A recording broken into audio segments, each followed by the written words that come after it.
Ada orang berbuat dosa, ini tidak boleh. Sudah cukup mengganggu kepekaan dia dengan Allah SWT. Ini untuk kembali kepada kepekaan awal butuh pendongkrak yang lebih kuat. Jadi kalau seandainya dia dulu dengar masalah neraka, kemudian dia mulai taubat kepada Allah SWT, terus dia futur, turun lagi imannya, kembali kepada kemaksiatan, dan dia berikan kesempatan syaitan untuk mengajak dia bermain di alam maksiat itu. Akhirnya dia terbawalah dengan arus godaan-godaan tersebut. Untuk kembali kepada tingkat iman yang pertama, butuh pendongkrak yang lebih besar. Biar kita dengarkan ceramah yang sama belum tentu terdongkrak. Makanya sulit sekali.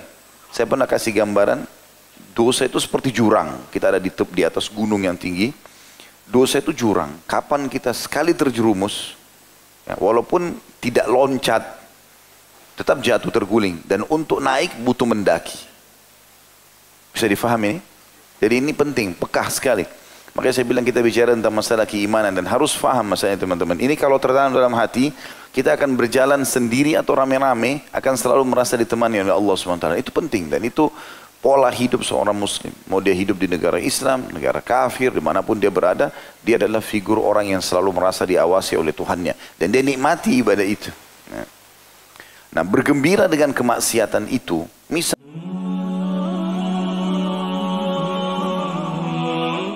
bahasan yang sangat peka sebenarnya, membutuhkan tambahan konsentrasi dari kita, karena ini masuk kepada level iman yang lebih tinggi bagi setiap orang beriman, yaitu bab gembira dalam kemaksiatan. Ini dosa. Jadi berbuat maksiat itu sendiri atau pelanggaran-pelanggaran yang Allah Azza wa Jalla larang, baik itu besar ataupun kecil, haram ataupun masuk dalamnya makruh, ya. Itu butuh kepekaan iman untuk meninggalkan semua itu. Dan kalau ada yang melanggar seseorang atau seseorang melanggar sesuatu yang haram, pasti dia kena hukuman. Tidak ada keraguan dalam masalah itu. Sebagaimana juga orang yang melakukan ketaatan pasti akan mendapatkan rahmat dan kasih sayang, juga rezeki. Dan ini harus ditanamkan benar dalam hati setiap orang di antara kita. Karena ini adalah fakta yang ada.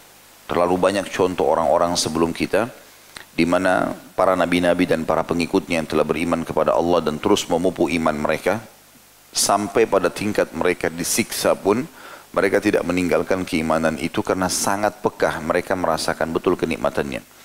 Dan tidak akan pernah kita rasakan kenikmatan iman, juga ibadah, selama kita masih membuka keran kemaksiatan. Mustahil seseorang antara kita khusyuk dalam sholat, selalu ingin membaca Al-Quran, selalu ingin berzikir, selalu merasa sedih kalau sampai ada yang luput dari ibadah itu. Apalagi kalau sampai melakukan kemaksiatan. Mungkin hal-hal yang makruh pun, yang dia tidak berdosa tapi termasuk hal yang tidak disuka oleh Allah, membuat dia sudah cukup jadi beban, ya, kalau dia sempat melanggarnya. Maka itu tidak akan pernah ada ruhnya ibadah itu, dan kita merasa sangat nyaman dan nikmat kecuali kita sudah menutup pintu keran kemaksiatan. Jadi ini kita sendiri, setiap individu dan kita lebih tahu, ya, dosa-dosa apa yang dia lakukan. Saya pernah sampaikan dan ini saya berbagi. Semoga Allah jadikan saya orang pertama melaksanakan, bukan cuma mengucapkan. Maka coba terapi seminggu atau sebulan. Dan dalam seminggu ini, lakukan ketaatan yang Allah Subhanahu wa Ta'ala perintahkan. Yang sudah kita tahu, tapi betul-betul berkualitas. Misal, azan sholat. Dan harus kita tanamkan dalam sholat itu, yang butuh terhadap sholat adalah saya, bukan Allah. Allah nggak butuh dengan sholat kita. Andai saja Allah memberikan kita, saudaraku seiman, 500 tahun umur, dan kita gunakan semua untuk sholat, tidak ada manfaatnya buat Allah. Allah menciptakan kita dan amal-amal itu untuk memberikan kembali amal itu kepada kita. Itu dijelaskan dalam hadis Bukhari. Kenapa banyak orang kalau sholat, dia hanya seperti lakukan gerakan-gerakan saja. Karena dia berpikir Allah butuh dengan amal itu. Seperti hanya sekedar store kewajiban. Oh berarti Allah sudah suka, selesai. Yang penting saya sudah sholat. Tidak, saudara. Tidak akan ada maknanya itu. Amal-amal yang akan menemani kita di kuburan nanti, yang akan menjadi pendamping sebagaimana dalam hadis disebutkan, kalau seseorang mayit meninggal dan dia orang mukmin, maka di seluruh tubuhnya dikelilingi oleh amal solehnya. Di kakinya ada sholat, di kepalanya ada puasa, di bagian arah bagian depannya ada zakat dan seterusnya. Dan setiap ada malaikat azab datang, semuanya ibadah ini mengatakan tidak ada tempat untuk kalian di sini.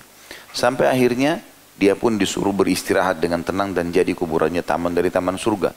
Tapi amalan mana yang bisa menjadi seperti ini? Amalan yang betul-betul berisikan keikhlasan dan punya ruh, punya makna. Dan tidak ada maknanya, tidak ada kekhusyuan dalam ibadah ini. Ya, kecuali kita betul-betul jauh dari kemaksiatan. Sedikit kemaksiatan teman-teman sekalian kata para ulama, sudah cukup nikmat pertama yang Allah angkat adalah hilangnya nikmat ibadah itu. Jadi tidak ada ruhnya. Kita kalau ngaji, ya lewat begitu saja. Kalau berzikir ya begitu saja. Tidak ada kepekaan.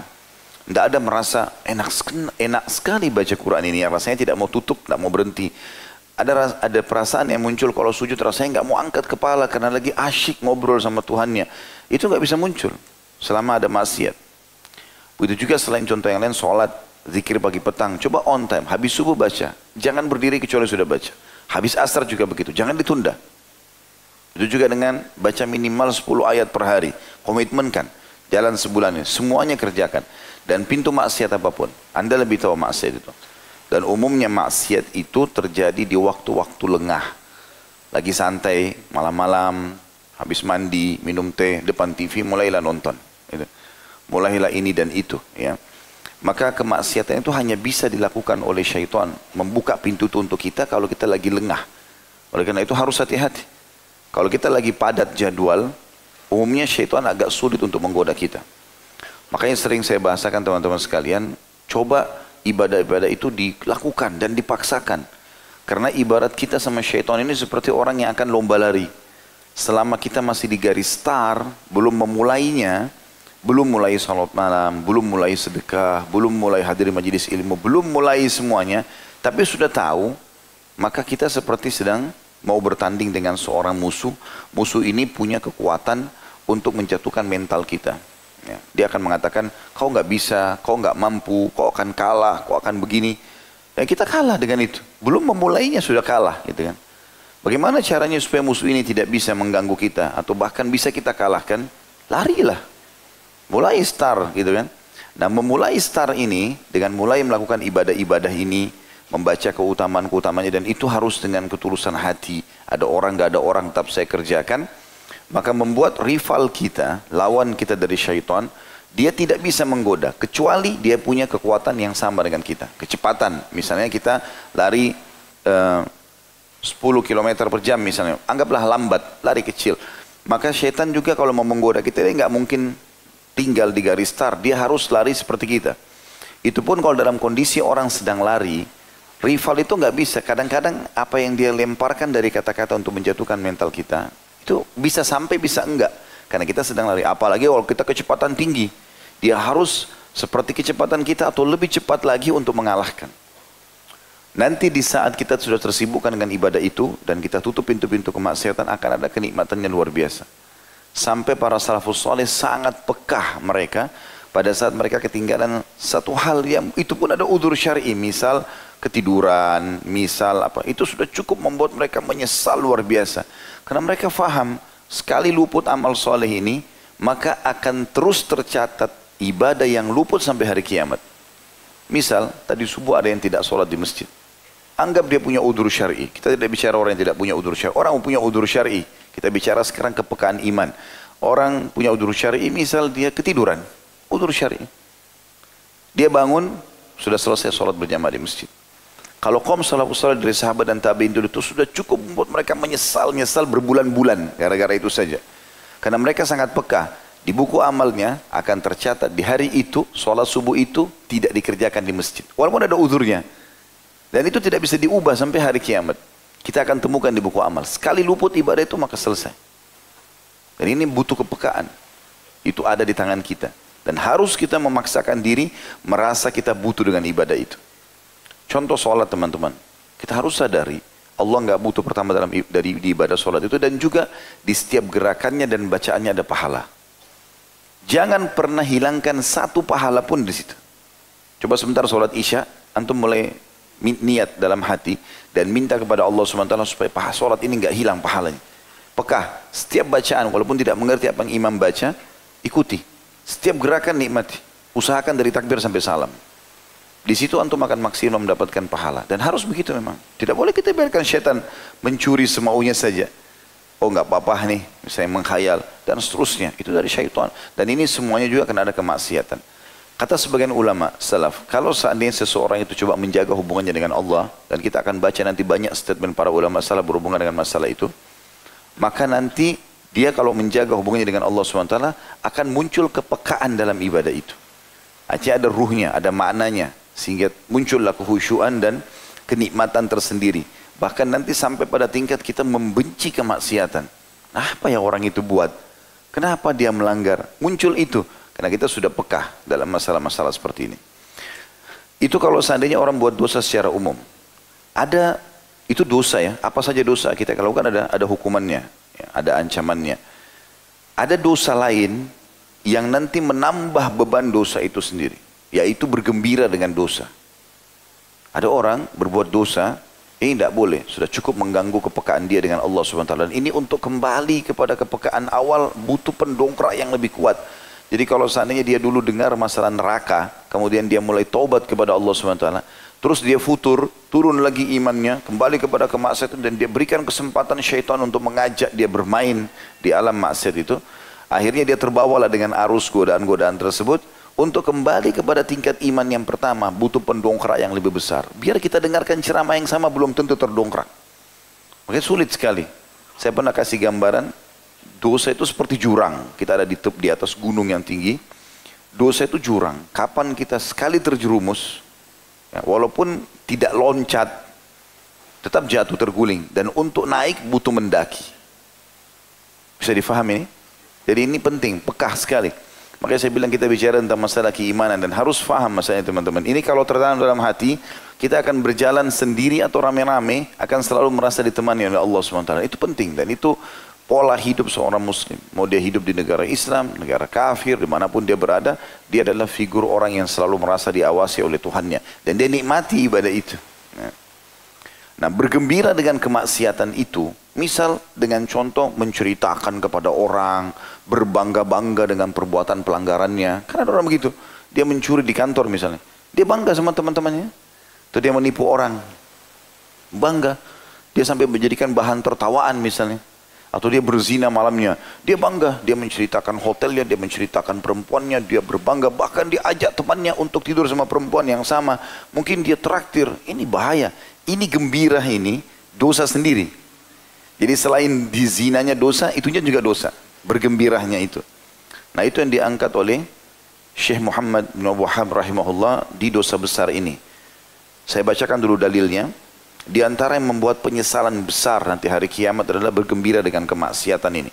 Diangkat dalilnya surah Al-Insyiqaq ayat 13. Kalau yang pegang bukunya itu di halaman 25 ya.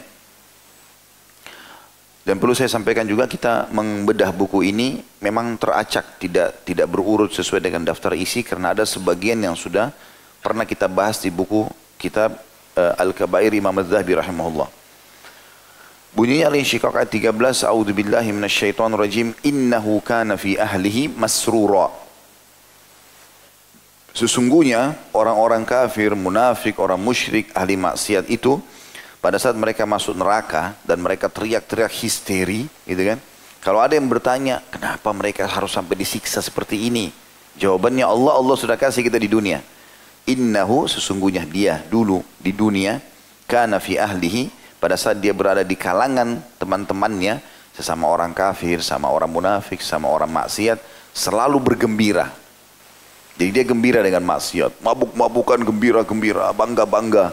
Salah satu ciri kegembiraan selain menceritakan juga dia mendukung kemaksiatan itu. Ada orang subhanallah dia ke diskotik, tahu dosa.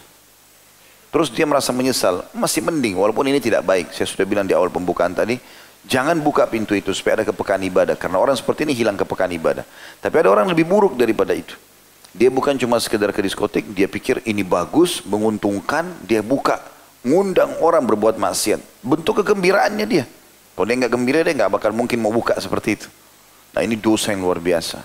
Ini dosa yang lebih berat daripada perbuatan dia sendiri dalam kemaksiatan. Misalnya dia mabuk, membuka tempat jual minum khamar, minuman keras, lebih besar daripada mabuk itu sendiri.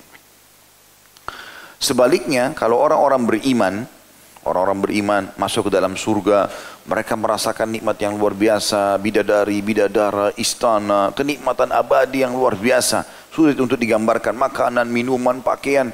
Sampai ahli surga itu nggak tahu harus ngomong apa. Kalau ada yang bertanya, bagaimana bisa mereka mendapatkan seperti ini? Allah jelaskan dalam surat Tur, ayat 26. A'udzu billahi minasyaitonir rajim. Inna kunna qablu fi ahlina musyfikin. Sesungguhnya kami masuk surga seperti ini, ya, merasakan nikmat seperti ini, karena kami dahulu sewaktu berada di tengah-tengah keluarga kami merasa takut akan diazab. Justru pada saat kami di dunia, kami rasakan sekarang surga ini karena di dunia dulu kami sangat takut untuk disiksa. Jadi terbalik ya, orang-orang masuk neraka justru karena dia gembira dengan kemaksiatannya. Orang beriman justru pada saat dia di dunia dia ketakutan jangan sampai dia terjerumus dalam dosa walaupun kecil sehingga membuat dia dihukum. Dan itu akhirnya membuat mereka mendapatkan kenikmatan abadi di surga. Ingat teman-teman, di dunia ini waktu terbatas. Jangan selalu lalai menganggap, oh waktu sama, ya misalnya besok ini malam pulang tidur, besok saya aktivitas lagi. Belum tentu akhi dan ukhti. Umur kita yang sebenarnya umur yang sudah berlalu. Sering saya bahasakan ini. Saya sekarang misalnya 44 tahun, inilah umur saya. Ke depan saya Allah alam tidak tahu. 1 jam, 1 menit, 2 jam, 2 hari, 3 hari, seminggu kita nggak tahu. Apakah Allah akan kasih umur yang sama sehingga umur saya 88 tahun? Allahu a'lam. Kita berharap, tapi belum tentu. Itu umur kita yang sebenarnya. Jangan terus lalai ini. Munculnya rambut putih, ya, sakitnya kita dalam beberapa keadaan. Orang kalau sudah menikah, sudah punya anak, ada generasi yang depan mata dia lihat, itu akan mengganti pengganti dia. Ini semua kepekaan. Bahkan ayat yang menyebutkan waqad ja'akumun nadhir, terdatang kepada kalian peringatan, masuk dalamnya demam, kata sebagian ulama tafsir. Demam itu yang pertama, misalnya antum pertama kali demam di umur 3 tahun, itu sudah tanda-tanda kematian. Demam itu sendiri, ada yang mengatakan munculnya uban, ada yang mengatakan keriput, ada yang mengatakan meninggalnya orang terdekat. Intinya semua ini adalah peringatan dari Allah Subhanahu wa ta'ala. Jadi harus sadar ya, jangan sampai terus lalai. Sampai kapan ini? Ya. Terbatas sekali waktu kita.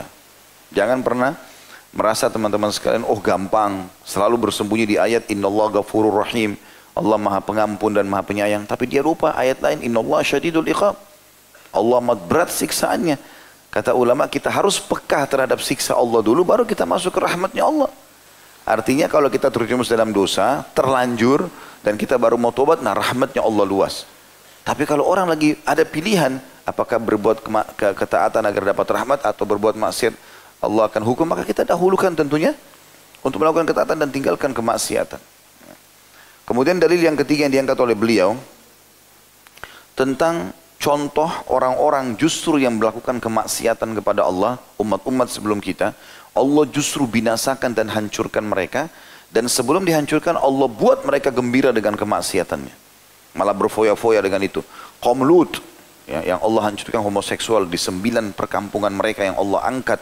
Sampai dalam riwayat dikatakan masih terdengar gonggongan anjing mereka.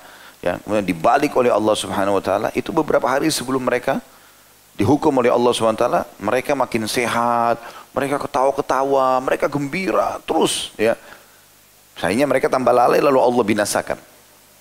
Disebutkan dalam surah Al-An'am ayat 44, dalil ketiga yang diangkat oleh beliau. Ini dalil terakhir dalam bahasan, dalam bab ini ya. Tapi kita akan tambahkan banyak informasi insyaAllah sebentar. Bunyinya Al-An'am ayat 44. A'udhu billahi minasyaitonir rajim. Falamma nasu ma dhukiru bihi fatahna alaihim abwaba kulli syai'in hatta idza farihu bima utu akhadnahum baghtatan fa idahum mublisun. Maka tak kala mereka melupakan peringatan yang telah diberikan kepada mereka, kami membukakan semua pintu-pintu kesenangan untuk mereka.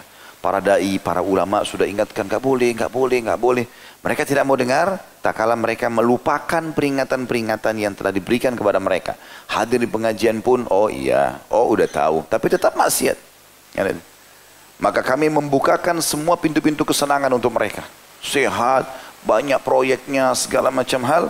Sehingga apabila mereka bergembira dengan apa yang telah diberikan kepada mereka itu, kami siksa mereka dengan serta-merta. Tiba-tiba stroke, tiba-tiba tabrakan, tiba-tiba dirampok dan segala macam. Maka ketika itu mereka terdiam putus asa. Kalau yang pegang buku, ini saya hubungkan halaman 25 ini dengan ada bahasan sendiri. Sebenarnya kalau Syekh Muhammad bin Wahab rahimahullah memisahkan ini ya. Tapi saya melihat ini sangat peka hubungannya. Yaitu di halaman 139. Ada bab khusus, bab at-tahadduts bil ma'siyah. Bab menceritakan kemaksiatan. Tapi ini saya lihat peka sekali hubungannya dengan bahasan kita. Jadi dia tidak akan mungkin cerita tanpa senang dengan maksiat itu kan gitu. Makanya dia menceritakan, dia membanggakan. Perhatikan riwayat yang sangat tegas dari Nabi SAW mengingatkan masalah itu. Hadis riwayat Bukhari nomor 6069 dan Muslim 2990. Dari riwayat keduanya ini Abu Hurairah radhiyallahu anhu berkata, "Kullu ummatin mu'afa illa al-mujahirin. Wa inna minal mujaharati an ya'mala ar-rajulu 'amalan bil-laili thumma yusbiha wa qad satarahu Allah. Fayaqul ya fulan amiltul bariha kada wa kada wa qad bata yasturuhu rabbuhu wa yusbihu yakshifu sitrallahi alaihi." Ini hadis sahih Bukhari Muslim. Terjemahannya, setiap umatku masih bisa dimaafkan oleh Allah kecuali orang-orang yang terang-terangan berbuat maksiat. Sengaja. Perhatikan apa yang Nabi rincikan tentang masalah terang-terangan. Kata Nabi SAW, dan sesungguhnya termasuk sikap terang-terangan bila seseorang berbuat sesuatu pada malam hari, apa saja yang dilakukan.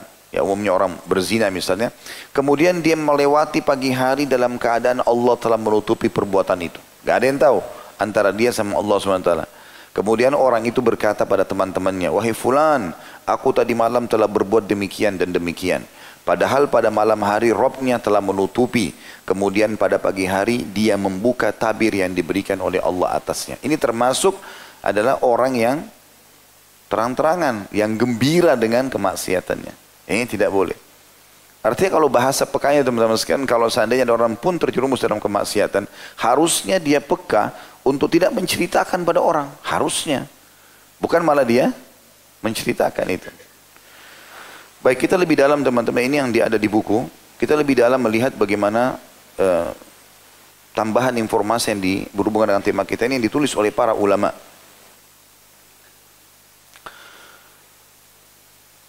Ada beberapa keadaan di mana kita dilarang bersenang-senang. Ada juga keadaan di mana kita boleh bersenang-senang ya. Di antara hal yang dilarang untuk bersenang-senang, bergembira ini, tadi kita bicara masalah maksiat secara umum, ini kita masuk secara substansialnya adalah senangnya orang-orang terhadap ya, pengingkaran sunnah-sunnah Rasulullah. Kalau di zaman Nabi SAW terhadap perbuatan beliau. Seperti yang sering dilakukan oleh orang-orang munafikin. Allah sebutkan dalam surah At-Taubah ayat 81. Ya, kalau ada aplikasi Al-Quran bisa dibuka. At-Taubah surah nomor 9 ayat 81. A'udzubillahi minasyaitonirrajim. Farihal mukhallafuna bimaq'adihim khilafa Rasulillah.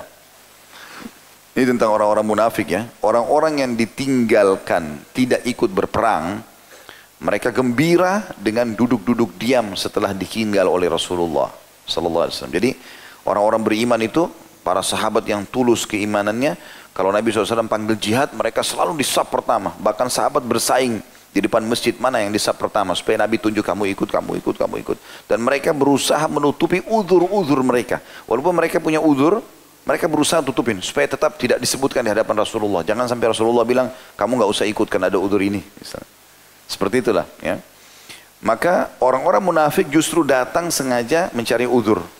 Maafkan kami ya Rasulullah, tidak bisa pergi, tidak bisa. Begitu Rasulullah SAW keluar dengan pasukannya meninggalkan Madinah, mereka bergembira. Nah ini gembira terhadap ya, tidak mengikuti perintah Nabi SAW adalah gembira yang haram hukumnya. Tidak boleh. Nah mirip kalau di zaman kita sekarang setelah Rasulullah SAW meninggal adalah perbuatan-perbuatan yang bertolak belakang dengan sunnah. Ada orang subhanallah gembira karena teman-temannya semua masuk masjid, dia nggak diajak. Itu ya sudahlah, saya tunggu di luar saja. Dan dia merasa bangga dengan itu. Ada orang gembira, teman-temannya semua puasa, dia enggak. Dan aneh ini, bergembira terhadap meninggalkan sunnah Nabi alaihissalam. Yang kedua, yang dilarang juga adalah bergembira ya, yang membuat lalai dan lupa terhadap akhirat, terhadap dunia. Ya, atau bergembira terhadap dunia yang membuat lalai terhadap akhirat. Jadi kita boleh gembira dengan pakaian, dengan makanan, dengan apapun yang Allah kasih di dunia ini. Tapi jangan membuat kita lalai dari akhirat. Allah sebutkan tentang kalimat gembira yang dilarang ini. Ya, kalau sampai menikmati dunia tapi sampai lupa akhirat dalam surah Ar-Ra'd ayat 26. A'udzu billahi minasyaitonir rajim wa farihu bil hayatid dunya. Salah satu ciri mereka yang dihukum oleh Allah SWT adalah mereka bergembira dengan kehidupan dunianya. Makna tafsirnya, mereka sibuk dengan dunia sampai akhirnya gara-gara meeting lupa sholat, ya. Gara-gara mau bisnis supaya terbuka dengan para bisnisnya maka dia bermaksiat, gitu kan. Saya berapa kali pernah ketemu dengan beberapa orang ikhwah. Dia bilang, Ustaz bagaimana ya hukumnya kalau saya terpaksa harus entertain, mereka bahasakan tamu-tamunya karena ini partner bisnis dan segala macam. Walaupun saya tidak buat, tapi mereka orang non-muslim datang dari negara ini kami harus temani ke diskotik dan segala macam. Saya bilang maksiat. Kalau seandainya antum meninggal pada saat itu, hanya karena mengkhayal akan dapat proyek begini dan begitu, lupa kalau Allah itu Razzaq, Dzul Quwwatil Matin, Allah pemberi rezeki. Bukan orang-orang kafir itu. Harus kita mulia, gitu kan? Kemudian yang ketiga, tentu poin-poin ini juga sangat peka kalau mau dibahas ya. Tapi saya lihat terbatas waktu, kita masih banyak hal yang saya ingin sampaikan. Kita jelaskan dulu sekarang hal-hal yang dilarang untuk bergembira padanya. Yang ketiga, tidak boleh kita bergembira dengan harta-harta yang kita kumpulkan tanpa mengeluarkan haknya Allah. Misalnya bangga, oh saya punya rekening sekian, uang saya sekian banyak. Tapi tidak ngeluarin zakat, tidak pernah bersedekah. Ini nggak boleh bergembira di situ, dilarang. Dalilnya adalah dalam surah Al-Qasas ayat 76 tentang Qarun. Bagaimana dia pada saat diutus kepadanya orang-orang beriman dari para sahabat Musa alaihissalam, disuruh keluarkan zakat nggak mau, suruh sedekah nggak mau. Allah mengatakan tentang dia, ya, waktu dia berbangga-bangga dan dia senang, la tafrah, innallaha la yuhibbul farihin. Firman ini turun kepada Musa alaihissalam, disuruh sampaikan kepada Qarun, jangan pernah engkau senang-senang dan berbangga dengan hartamu itu. Sungguh Allah tidak menyukai orang-orang yang senang dan bangga dengan polahmu ini. Maksudnya gembira dengan harta itu dan lupa haknya Allah di situ. Padahal dia sendiri tidak punya apa-apa. Allah yang memberikan dia kehidupan, yang memberikan dia ilmu, memberikan dia harta itu. Yang keempat, senang ketika ada saudara di kalangan mukminin yang tertimpa kesulitan. Ya. Seperti umumnya orang-orang munafik lah, ini sifat orang munafik. Mirip dengan poin pertama tadi, Allah sebutkan dalam surah Al-Imran ayat 120. Ada orang begitu subhanallah, walaupun statusnya muslim, kapan ada yang menimpa seorang muslim musibah, oh dia malah gembira. Dianggap itu adalah hal yang bagus. Oh orang kampung itu, orang desa itu, orang negara itu, bagus tuh dihukum. Aneh ini. Malah dia gembira di atas penderitaan orang-orang beriman. Allah subhanahu wa ta'ala menyebutkan dalam surah Al-Imran ayat 120, A'udzu billahi minasyaitonir rajim wa in tusibkum sayyi'atun yafrahu biha. Jika kalian tertimpa hai orang beriman bencana, maka mereka orang-orang munafik justru bergembira karena itu. Yang bisa adalah yang benar, kalau orang-orang beriman ditimpa masalah, kita merasa sedih. Kita seperti satu jasad sebagaimana sabda Nabi SAW. Beberapa hari lalu di Gaza misalnya orang-orang Islam lagi dibombardir, kita mestinya merasa sedih dan merasa peduli dengan itu. Minimal bentuk kesedihan kita adalah berdoa pada saat itu. Antum kalau dengar informasi yang menyedihkan bagi orang beriman, jangan tunda, detik itu juga. Berdoa antara antum sama Allah SWT, ya Allah mudahkan, berikan mereka jalan keluar. Jadi itu sudah cukup membuat antum lepas tanggung jawab hari kiamat. Yang kelima, tidak boleh berbangga-bangga dan merasa gembira, tapi ini dalam arti kata membawa pada sombong ya, kalau memiliki ilmu. Kita sekarang juga termasuk titel misalnya ya. Itu Allah sebutkan dalam surah Ghafir ayat 83, A'udzu billahi minasyaitonir rajim, farihu bima indahum minal ilm. Ya, termasuk ciri yang Allah hardik adalah orang-orang yang lupa tentang haknya Allah dan mereka senang dengan ilmu yang ada pada mereka. Ya, jadi bangga dengan ilmu tersebut sampai akhirnya lupa. Kan begitu banyak orang-orang di Indonesia pun, bahkan di kampus-kampus dosen banyak begitu. Begitu sedikit Allah kasih lisan dia bisa bicara, gitu. Tiba-tiba yang jadi sasarannya Al-Quran. Ini aneh betul ini, gitu kan? Tiba-tiba ayat ini kayaknya sudah tidak layak sekarang. Ini anak baru lahir kemarin, ayat tidak layak dari mana? Kau belajar dari mana ini, gitu kan? Aneh. Tapi gelarnya doktor, gelarnya profesor. Ini masuk dalam ancaman ini. Justru gelar ini harus membuat dia sadar, gitu kan? Saya waktu masih S2 masuk di kampus, ada satu profesor ngajar ilmu budaya dan sosial pada saat itu. Karena itu salah satu materi yang harus dipelajari. Maka dia masuk kemudian dia mengatakan, ada tradisi orang Bugis Makassar, kebetulan kami di Makassar waktu itu, yang kalau masuk kamar mandi masuk kaki kiri, keluar kaki kanan. Dan dia sambil seperti sedikit ya, mengolok dengan mimik mulutnya ya. Saya ketuk meja, maaf Pak Profesor, bisa saya bicara sebentar? Langsung saya tegur pada satu. Yang lain semua teman-teman pada diam. Oh iya silakan. Saya bilang yang Anda sebutkan tadi itu bukan tradisi orang Bugis Makassar. Itu adalah ajaran agama Islam. Anda Muslim kan? Iya. Dia bilang ya baik. Ada hadis Nabi SAW yang memerintahkan kita masuk kamar mandi kaki kiri, keluar kaki kanan. Itu bukan tradisi.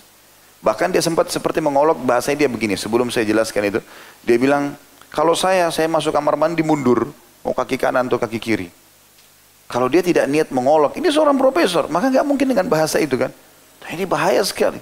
Seakan-akan dia berbangga, dia punya ilmu, dia seorang profesor, kemudian dia masuk ke ngolok-ngolok sunnah Nabi. Kalau nggak ngerti, jangan bicara kan gitu. Ini contohnya.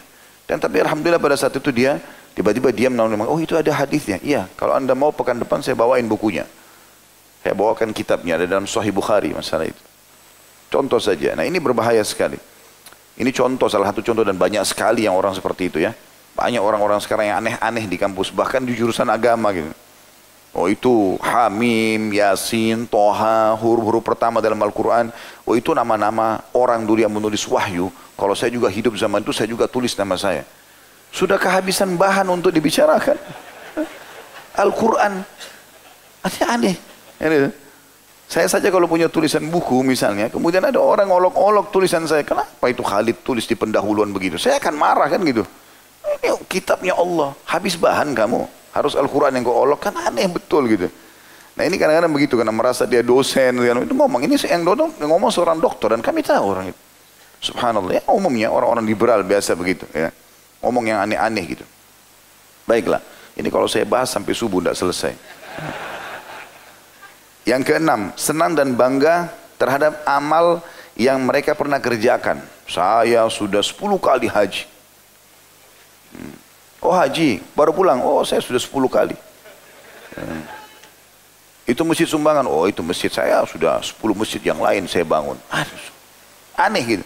Dan dia bangga dengan itu, bergembira karena dia pernah beramal soleh. Yang butuh amal itu kau. Kapan kau ucapin hilang pahalanya? Kenapa harus gembira di situ?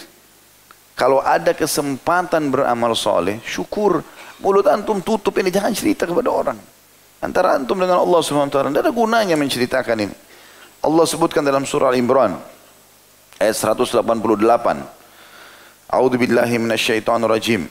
La tahsabanna alladziina yafrahuna bima atau wa yuhibbuna an yuhmadu bima lam yaf'alu fala tahsabannahum bimafazatihim minal adzabi wa lahum adzabun alim.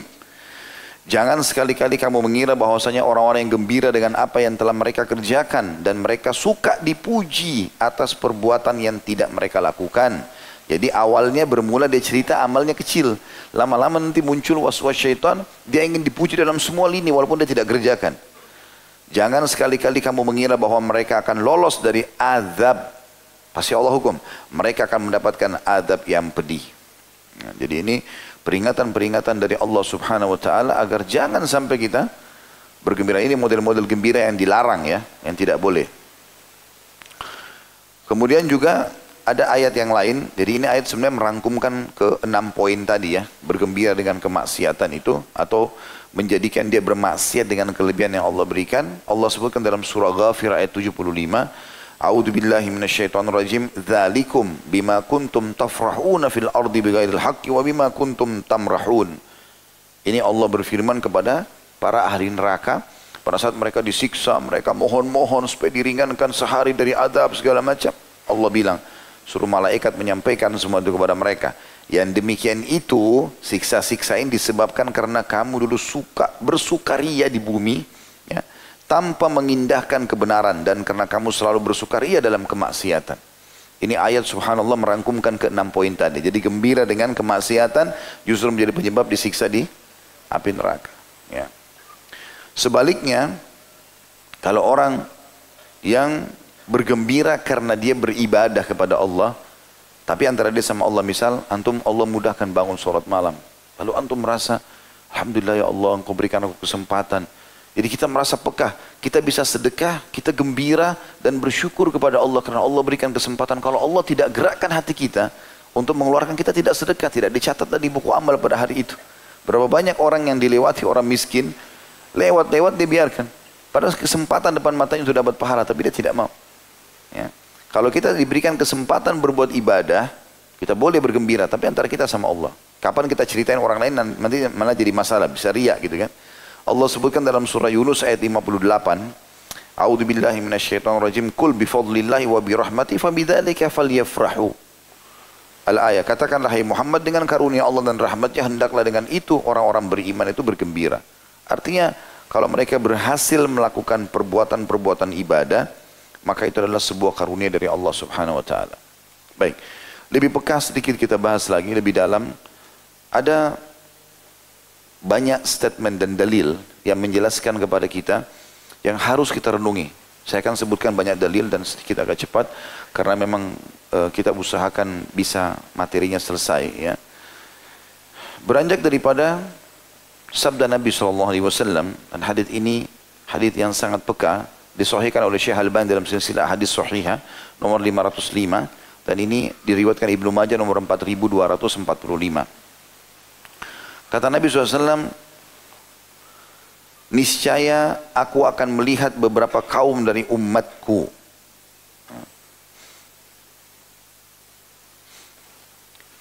Dikatakan pada hari kiamat nanti, dengan membawa laksana gunung-gunung Tihama dari pahala yang berwarna putih.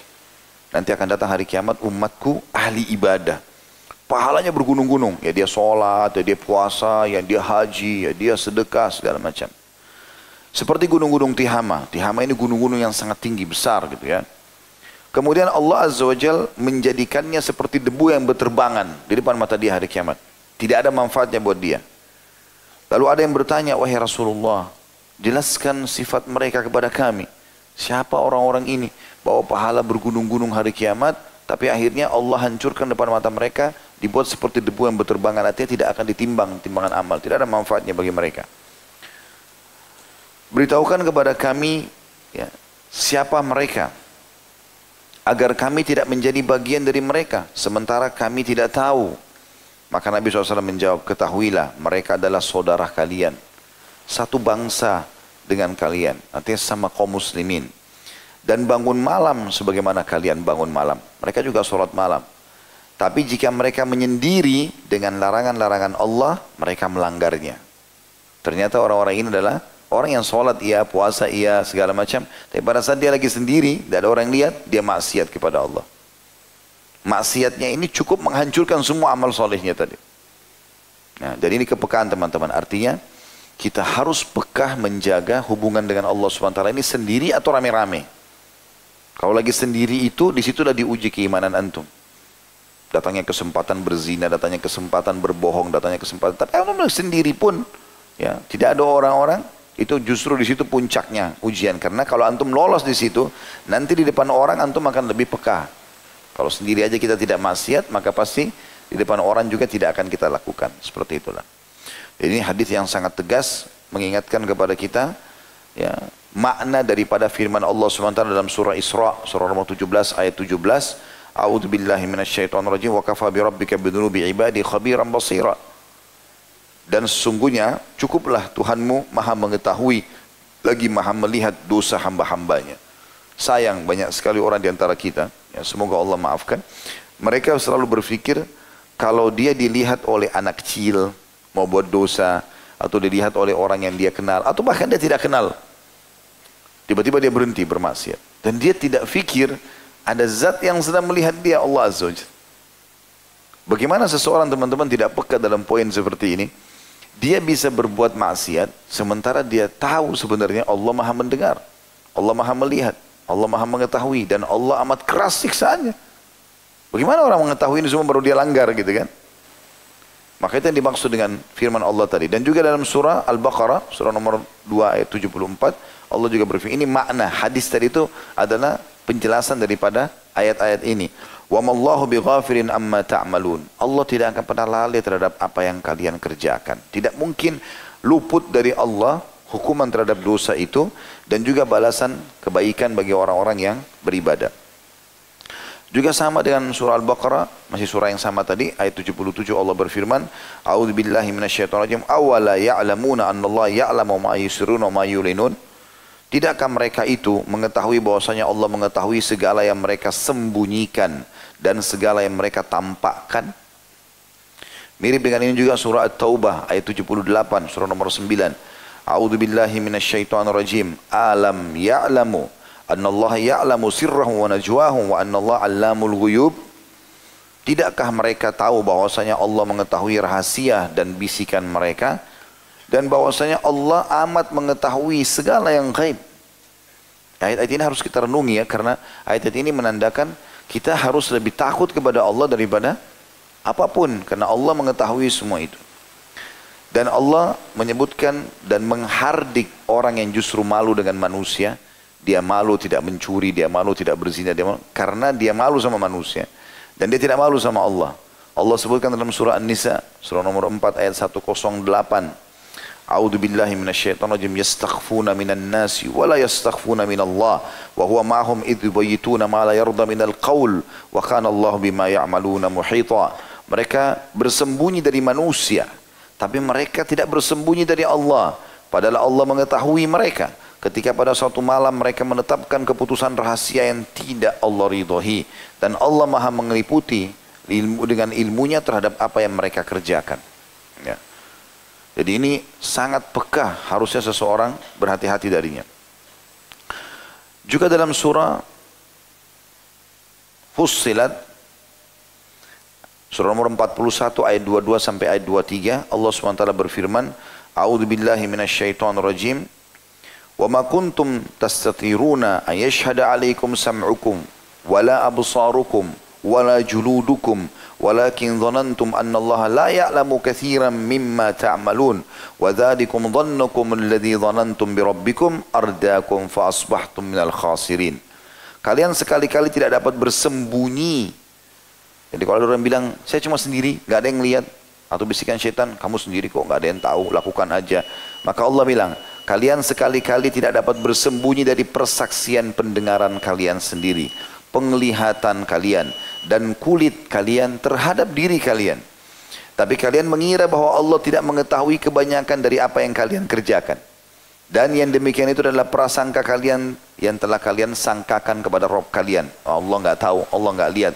Prasangka itulah yang akan membinasakan kalian. Maka jadilah kalian termasuk orang-orang yang merugi. Ibnu Arabi berkata, orang yang paling merugi ialah yang menunjukkan amal-amal solehnya kepada manusia dan menunjukkan keburukannya kepada Allah yang lebih dekat kepadanya daripada urat lehernya sendiri. Faham maksudnya? Saya ulangi. Beliau mengatakan orang yang paling rugi adalah orang yang menunjukkan amal-amal solehnya pada manusia. Sholat di masjid dia kelihatan. Ramadan dia yang paling pertama puasa. Sedekah dia yang paling di saf pertama bersedekah. Quran selalu di tangannya. Dia tunjukkan sama manusia amal solehnya. Tapi kalau lagi tidak ada manusia, dia bermaksiat kepada Allah. Kata Ibnu Arabi, orang yang paling merugi adalah orang yang menunjukkan amal-amal solehnya kepada manusia. Sibuk menunjukkan kebaikan tapi sama manusia. Dan menunjukkan keburukannya kepada Allah. Yang Allah lebih dekat kepadanya daripada urat lehernya sendiri. Ya. Dan ini harus difahami, ini diambil dari buku Syu'abil Iman, ditulis oleh Al-Baihaqi, jilid 5 halaman 368. Kemudian juga di dalam pepatah bahasa Arab disebutkan, ada seorang syair menyebutkan kalimat ini sangat baik. Idza ma khalauta ad-dahra yawma fala taqul khalautu walakin kul alayya raqibu wala tahsabanna Allah yaghfalu sa'a wala an ma tukhfihi anhu yagibu. Artinya, saat engkau sedang sendirian, jangan katakan aku sendiri. Ini bahasa syair ini ingin menasihatkan kita semua. Ya, saat engkau sendiri, jangan kau bilang kau sedang sendiri. Tetapi katakan ada yang senantiasa mengawasi diri ini. Dan sedikit pun jangan menyangka bahwa Allah lalai. Atau menyangka dia tidak tahu apa yang tersembunyi. Sungguh takwa kepada Allah dalam keadaan tidak nampak atau gaib. Dan takut kepadanya dalam keadaan tersembunyi merupakan tanda kesempurnaan iman. Hal ini ya, bisa diraih atau bisa menjadi penyebab pengampunan, kunci masuk ke dalam surga. Gitu. Dan ini semestinya harus difahami oleh banyak orang-orang tentunya, atau kaum muslimin umumnya. Gitu. Kemudian juga teman-teman sekalian, ini sebentar seperti biasa, kita azan langsung iqamah insyaallah. Karena saya ingin menyampaikan beberapa poin yang saya anggap penting di sini. Nabi alaihissalam selalu, dan riwayat Imam Ahmad nomor 18.351 meminta doa ini. Allahumma inni as'aluka khasyatuka fil ghaibi wasyahada. Ya Allah, aku memohon kepadamu agar selalu muncul rasa takutku kepadamu, baik dalam keadaan aku tersembunyi, lagi sendirian, tidak ada orang, ataupun nampak, atau sedang di hadapan orang-orang. Juga teman-teman sekalian, ada statement yang menarik dari seorang ulama muslim bernama Bakr al-Muzani rahimahullah. Beliau berdoa untuk saudara-saudaranya, semoga Allah menjadikan kami dan kalian zuhud terhadap hal yang haram, sebagaimana zuhudnya orang yang bisa melakukan dosa dalam kesendirian, namun ia mengetahui bahwa Allah melihatnya, maka ia tinggalkan dosa itu.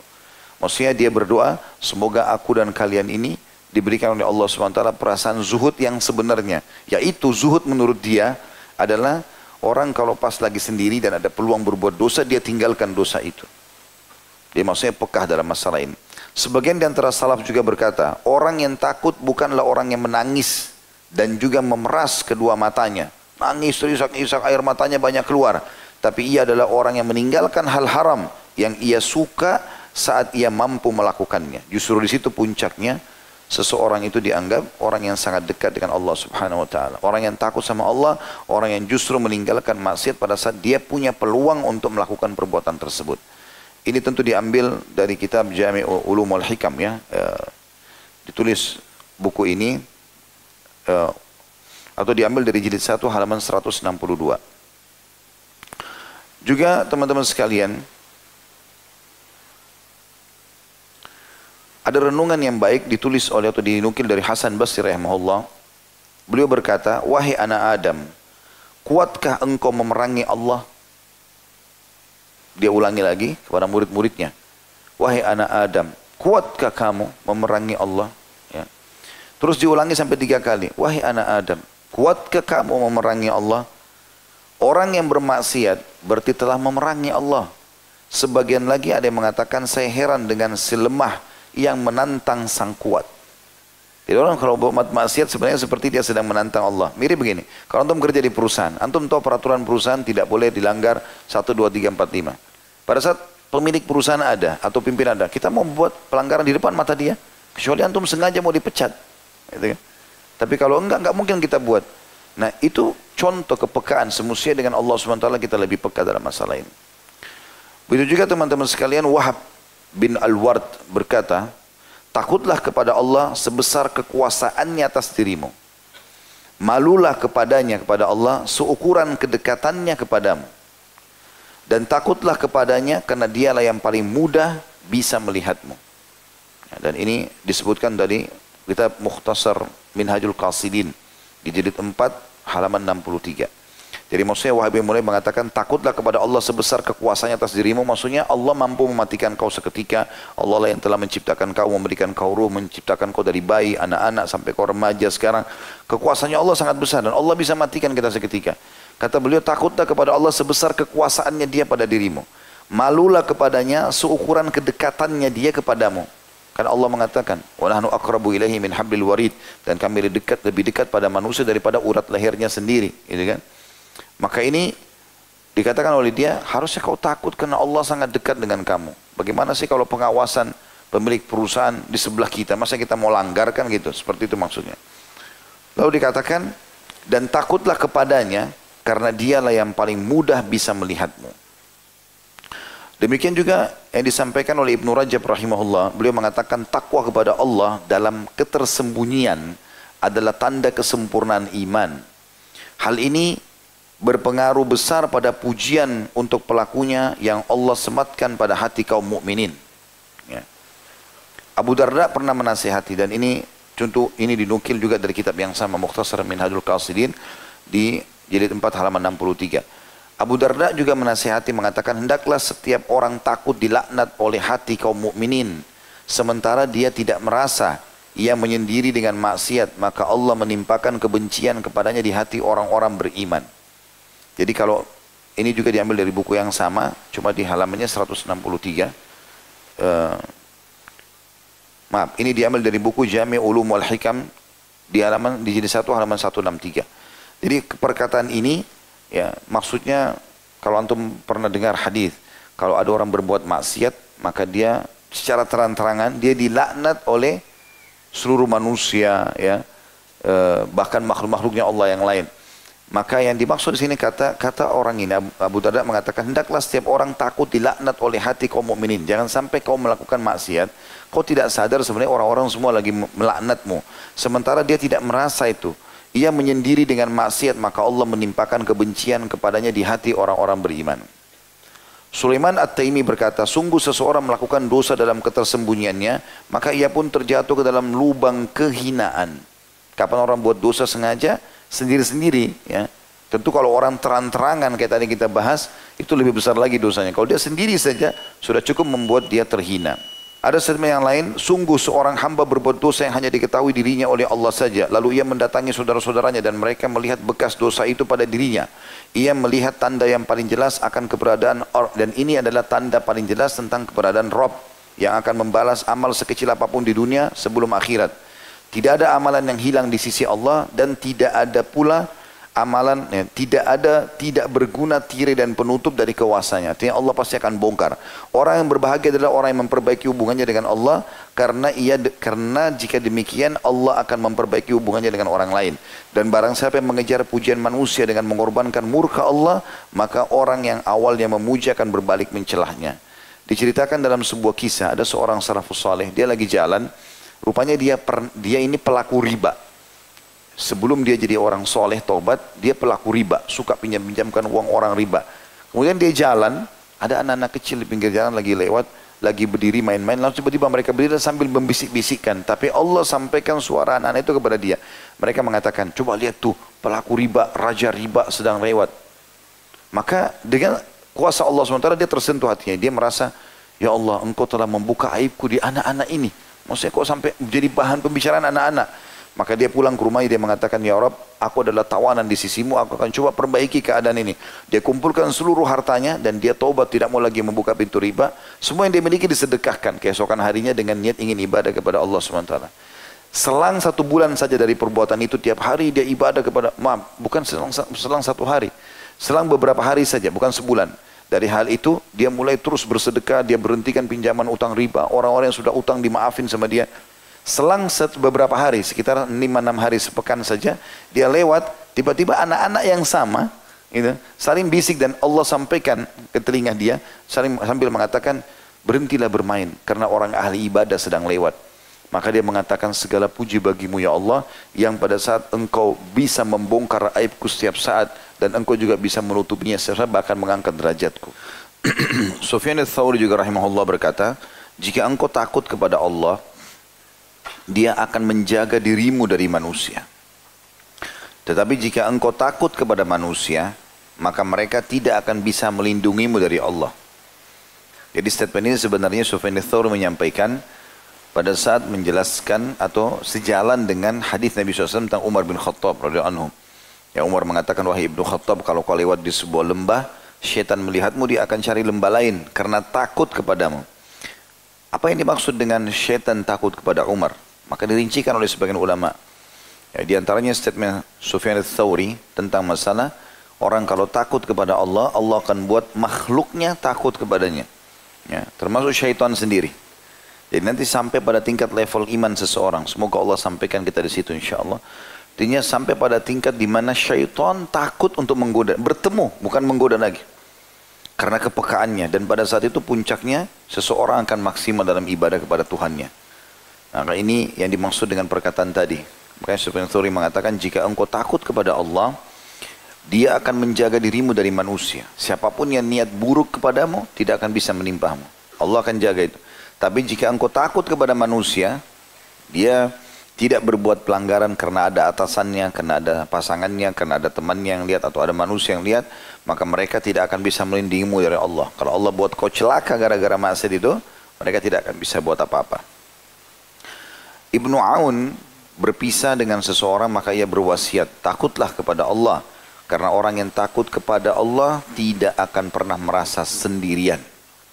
Artinya selalu ditemani oleh Allah subhanahu wa ta'ala. Dan ini diambil dari buku Al-Fawaid punyanya Ibnu Qayyim rahimahullah, bab taqwa halaman 52. Juga Zaid bin Aslam berkata, dulu dikatakan barang siapa yang takut kepada Allah, orang akan mencintainya meskipun mereka pernah membencinya. Ini statement sama dinukil dari Ibnu Qayyim rahimahullah. Dan kita tutup teman-teman sekalian dengan seorang budak wanita pernah di zaman kisah salafus saleh, kisah klasik dulu. Dia rupanya pernah waktu dibeli oleh satu keluarga itu sangat baik, sangat soleh. Jadi suami istri, anak-anaknya semuanya jauh dari kemaksiatan dan ahli ibadah. Sehingga orang ini pun ikut-ikutan jadi ahli ibadah. Satu waktu, rupanya mereka keluarga ini butuh uang, terpaksa mereka jual budak ini. Dijuallah, waktu dijual, dibeli oleh satu keluarga kaya raya. Jauh lebih kaya daripada keluarga awal, tapi semuanya jauh dari ketaatan. Semuanya kemaksiatan. Jadi selalu pelanggaran-pelanggaran terjadi. Maka si budak ini pun menangis sambil memohon kepada mereka, mengatakan, tolong, apapun yang harus saya lakukan, yang penting kembalikan saya kepada keluarga yang pertama itu. Dan keluarga yang pertama ini membentuk kita menjadi orang yang baik, atau membentuk dia menjadi orang yang baik. Hal-hal yang kita simpulkan teman-teman dari apa yang kita bahas semuanya sebenarnya, yang pertama, pekalah dalam melakukan ibadah itu. Buat ibadah itu punya ruh dan makna dengan cara mengikhlaskan niat dan menjauhi kemaksiatan. Itu poinnya. Jadi jangan pernah buka pintu kemaksiatan, dan antum atau anda lebih tahu sendiri maksiat apa yang sedang lakukan. Bahkan hal yang kecil pun. Dan saya sudah bilang tadi, buat masa training sepekan, sebulan, coba gulirkan ibadah-ibadah yang sudah ada, tapi lakukan dengan cara kualitas tinggi ya. Munculkan dalam diri kita, kita butuh dengan ibadah itu. Saya tidak tahu tadi, ikhwan dan akhwat sudah praktikin tidak. Waktu sholat isya tadi, coba pekah, tadi kan saya bilang, pekah, setiap gerakan dan bacaan ini ada pahalanya. Jangan pernah lengah, sehingga membuat pintu buat syaitan, gitu loh. Dan itu, mungkin kalau awal agak sulit, berarti masih ada kendala di maksiat. Kalau kemaksiatan itu sudah ditepis, maka secara otomatis dengan sendirinya kehusyuan itu akan datang. Ya. Jadi itu poin yang sangat penting dari apa yang kita sampaikan. Kemudian, juga hal yang lain teman-teman sekalian, kita harus menjauhi semuanya sumber maksiat. Termasuk teman-teman. Dan jangan terlalaikan dengan umur yang masih muda, kulit yang masih kencang. Ya. Berbanyak angan-angan yang kita bangun. Terlalu banyak orang yang mudah, bahkan lebih muda daripada kita sudah meninggal. Jangan terengah dengan harta. Terlalu banyak orang lebih kaya daripada kita sudah meninggal. Jangan terengah dengan titel dan jabatan, karena terlalu banyak orang yang sudah menduduki jabatan itu sudah meninggal dunia. Semua akan diminta pertanggungjawabannya hari kiamat.